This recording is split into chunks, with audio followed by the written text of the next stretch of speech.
Ang Vishnu Society ay hindi relihiyosong kalikasan. Ang aming pundasyon ay nakasalalay sa mga prinsipyo ng magkakasamang buhay, tulong sa isa't isa, at pagkakaisa. Naniniwala kami sa pagbuo ng isang matatag na komunidad sa pamamagitan ng pagsuporta at pakikipagtulungan sa isa't isa.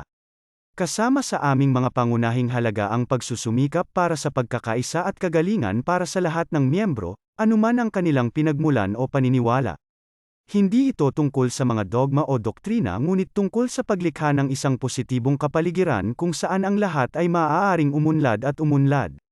Sama-sama, tayo ay malakas, at sama-sama, marami tayong makakamit. Sa Vishnu Society, lahat ay tinatanggap at itinuturing na pantay-pantay. Naniniwala kami sa pagkakaisa at suporta sa isa't isa, anuman ang mga pangyayari.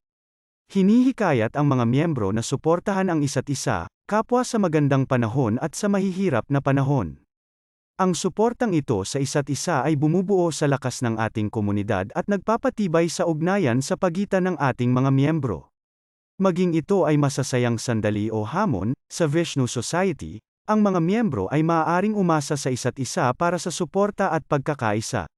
Gusto mo bang maging miyembro ng Vishnu Society sa Pilipinas? Maaaring ipadala ang iyong kahilingan sa email miles_gabion12@yahoo.com o tumawag sa mobile 097503566719.